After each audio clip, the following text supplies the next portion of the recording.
Fala, meu povo, tudo bem com vocês? Estamos aqui para mais um vídeo, então vem comigo assistir.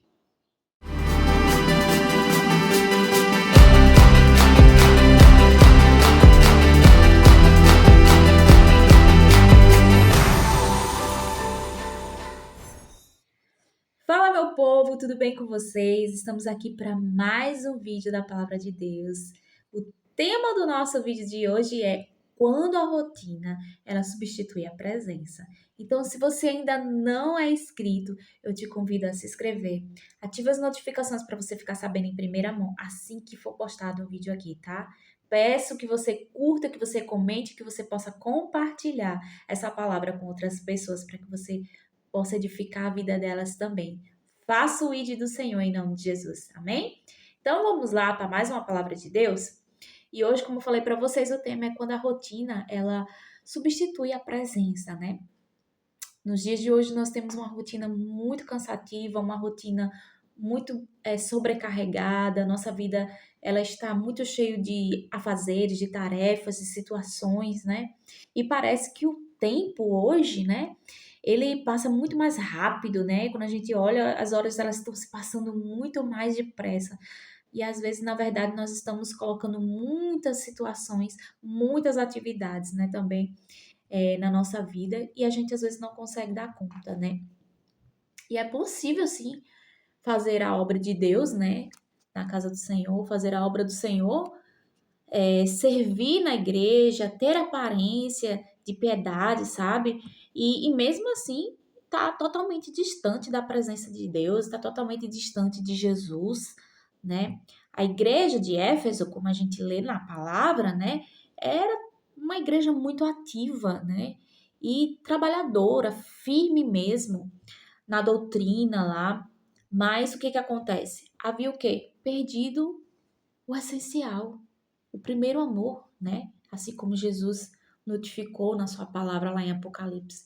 E quando, gente, a rotina, ela toma o lugar da presença, a gente corre um sério risco de continuar fazendo para Deus, mas sem estar com o próprio Deus, né? E isso é muito perigoso e nós temos que nos alertar sobre isso, né? A atividade sem intimidade com Deus, ela é religiosidade disfarçada, né? Então a gente tem que ter essa preocupação. Lá em Apocalipse, capítulo 2, versículo do 2 ao 5, diz o seguinte: vamos ler a palavra agora. Conheço as tuas obras e o teu trabalho e a tua perseverança. Sei que não podem suportar o mal e que pusestes à prova os que dizem apóstolos e não são, e o achastes mentirosos. E tens perseverança, e por amor do meu nome sofreste, e não desfaleceste. Tenho, porém, contra ti que deixastes o teu primeiro amor. Lembra-te, pois, de onde caíste, e arrepende-te, e pratica as primeiras obras. Senão, brevemente virei a ti e removerei do seu lugar o teu candeeiro, se não te arrependeres. Gente, essa aqui está falando sobre a igreja, né?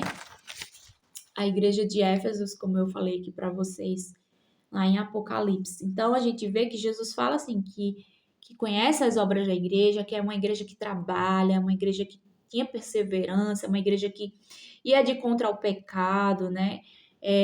Colocava provas que diziam que eram apóstolos e não eram os falsos profetas. Então, a gente pode ver que é uma igreja muito ativa mesmo, né? Ali no povo e tal. Mas tinha perdido o essencial, que era o primeiro amor. E só pelo fato de ter perdido o primeiro amor, por estar fazendo a obra só por trabalhar, por servir, mas o coração distante, olha só a consequência que é colocada aqui na palavra. O Senhor está pedindo para voltar para o arrependimento. Lembra-te de onde caíste, né? Arrepende-te e pratica as primeiras obras. Que as primeiras obras são o quê?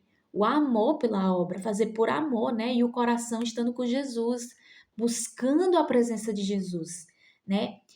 Então aí ele coloca aqui: e se não, brevemente virei a ti. Olha a cobrança que Jesus vai fazer. Virei a ti, removerei do seu lugar o teu candeeiro, se não te arrependeres.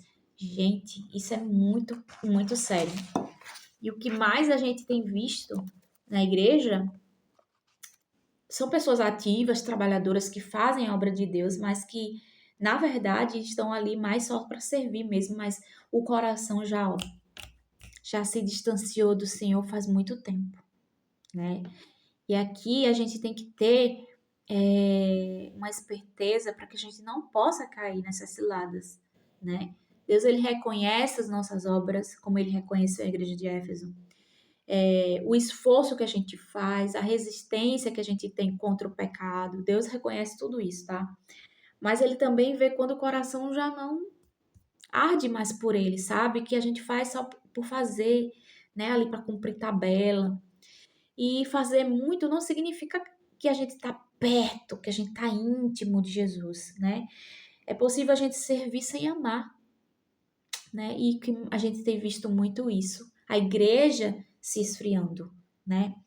E a gente precisa examinar as nossas motivações todos os dias. A gente precisa analisar qual é a real motivação que está fazendo a gente estar fazendo aquilo para Deus, né? Será que ainda faço por amor ou por apenas um hábito, ou para cumprir tabela, para cumprir uma escala, né? Ou por aparências? A gente precisa analisar isso direitinho no na nossa vida. Porque a frieza espiritual, ela começa quando a gente perde o primeiro amor. E é sutil, vai acontecendo aos poucos, a gente vai fazendo e não vai percebendo isso, né? Lá em Isaías, capítulo 29, versículo 13, diz o seguinte, vou ler aqui para vocês. Por isso o Senhor disse, pois que este povo se aproxima de mim e com a boca e com sua boca e com seus lábios me honra, mas tem afastado para longe de mim o seu coração e o seu temor para comigo consiste em mandamentos de homens aprendidos de cor, ou seja, o coração já está totalmente distante do Senhor, né? E a gente acaba entrando numa religiosidade, porque os mandamentos já é aprendido de cor, tipo, a gente vai fazendo uma repetição de atividades, vai fazendo muitas atividades, mas ali não existe mais presença, não existe mais o arder do amor, sabe? Aquela coisa, a presença, buscar intimidade com Jesus, buscar primeiro a presença de Jesus em tudo na nossa vida, né? Estar com Ele, ouvir Ele, estar aos pés dele, né? E ter Ele como realmente um Senhor, como um amigo, como um pai, né? Isso tem faltado na igreja, né? E Deus, ele não quer só o nosso trabalho, só o nosso servir. Ele quer primeiro, ele quer só o nosso coração, primeiramente, né? A gente tem que servir, tem que fazer a obra. Claro, estamos aqui para uma missão, não estamos aqui à toa. Mas o Senhor se preocupa primeiro com o nosso coração, estarmos um com Ele. Isso é o principal, né? E o primeiro amor, ele é marcado por essa paixão, né? A gente se apaixona por Jesus, se apaixona pela obra, por Deus, né? E pela entrega, né? E a alegria em estar ali e fazer as coisas mesmo no simples, né? Porque Jesus é simples. E o esfriamento, ele é sutil, como eu falei aqui para vocês. É muito perigoso.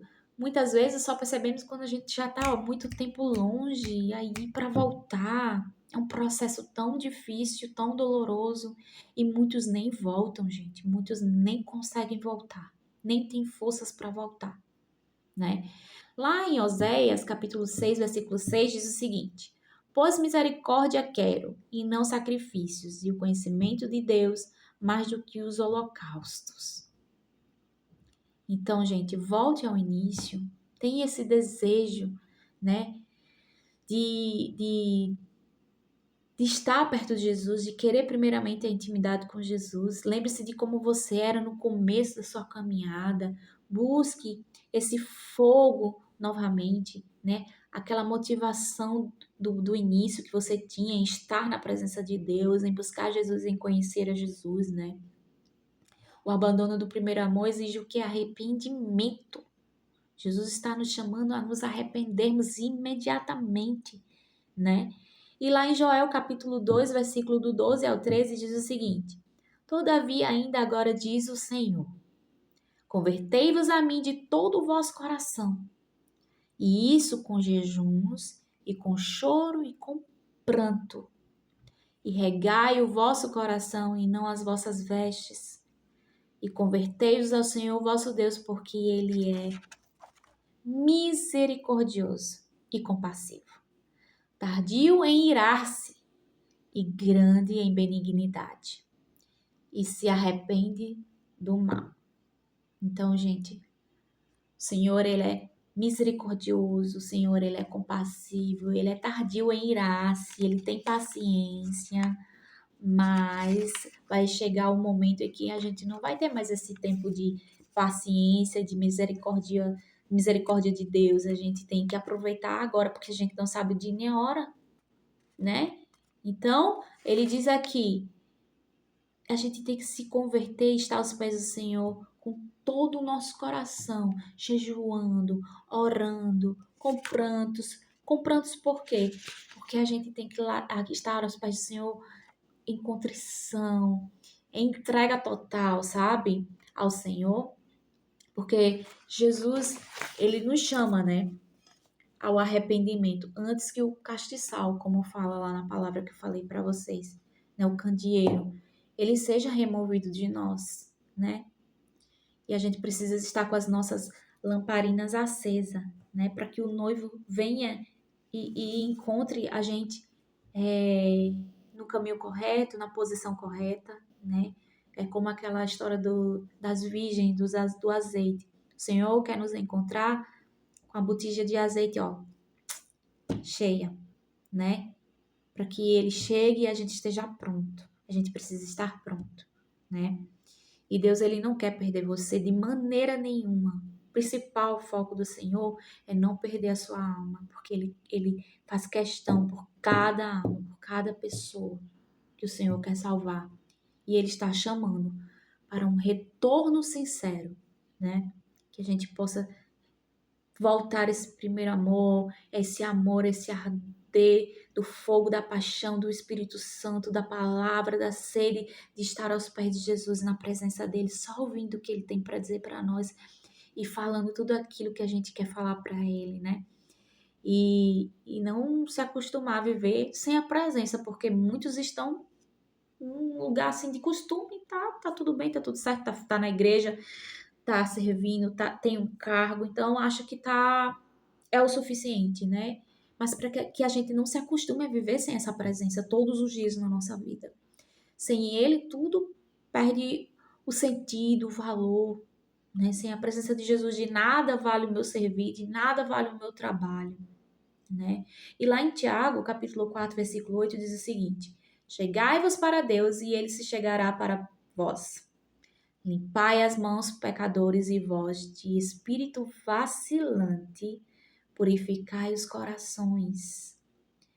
Então se achegue para Deus, se limpe, peça perdão dos seus pecados, se arrependa, volte, né? Não adie a sua volta. O momento é agora, a hora é agora. Não espere você ficar bem, não espere você estar, ai, deixa eu melhorar um pouco que eu vou conseguir. Não, agora, do jeito que você está aí. Se ajoelhe, onde você estiver, se você puder. Se não, feche os olhos, só coloca a mão no teu coração. Arrependa-se nesse momento. E o Senhor está te chamando para um arrependimento genuíno e é agora, nesse momento. Não espere você se sentir melhor para isso, porque você não vai conseguir, porque o inimigo ele vai trabalhar para que você não consiga. Então não espere outra oportunidade. A oportunidade que o Senhor te dá é agora, nesse momento que você está assistindo esse vídeo. Se você está aqui comigo nesse momento, arrependa-se agora. Faça uma oração simples, não precisa de muita coisa. Senhor, eu me arrependo dos meus pecados. Eu me arrependo de não estar buscando a tua presença. Eu me arrependo, Senhor, de estar te servindo sem a tua presença, sem o amor, fazendo obra sem buscar primeiro a direção do Senhor. Me arrependo, Senhor. Eu quero voltar agora nesse momento a ter fome e sede de ti, Senhor, e buscar o Senhor todos os dias da minha vida. Tá bom? Se arrependa-se, não adie isso. A pior coisa que pode acontecer com um cristão, gente, Não é ele cair, porque todos nós somos pecadores, vamos pecar, vamos cair. Isso vai acontecer, né? Mas a pior coisa que pode acontecer conosco é continuar de pé, por fora, por aparência, mas por dentro, gente. A gente já tá morto, já morreu, sabe? Isso é que é o pior. A gente achar que por a gente estar mostrando para as pessoas que tá fazendo isso, que tá fazendo a obra, que tá pregando, que tá evangelizando, tá tudo bem, tô vivendo aqui de aparências, mas para Deus a máscara ela não existe. Para Deus não existe máscara, não existe aparência, porque Deus nos conhece. E de que vale, de que adianta eu estar tendo aparências perante as pessoas para mostrar que oh, eu preciso mostrar para as pessoas a santidade que não existe, mas eu preciso mostrar, me manter de pé. De que vale tudo isso? Se o principal é nós mostrarmos a nossa essência, a nossa verdade a Jesus e que Ele já nos vê, a gente precisa ser de verdade, gente. A gente precisa ser cristão de verdade. A gente precisa amar Jesus de verdade. E a gente precisa buscar a presença do Senhor de verdade. De verdade. Por querer, por amar, por desejar, por ansiar, né? Então, gente, Deus está chamando a sua igreja hoje, agora, nesse momento, de volta ao primeiro amor. Não deixe a rotina matar a sua fé. Não deixe. Receba essa palavra em nome de Jesus. Que Deus te abençoe.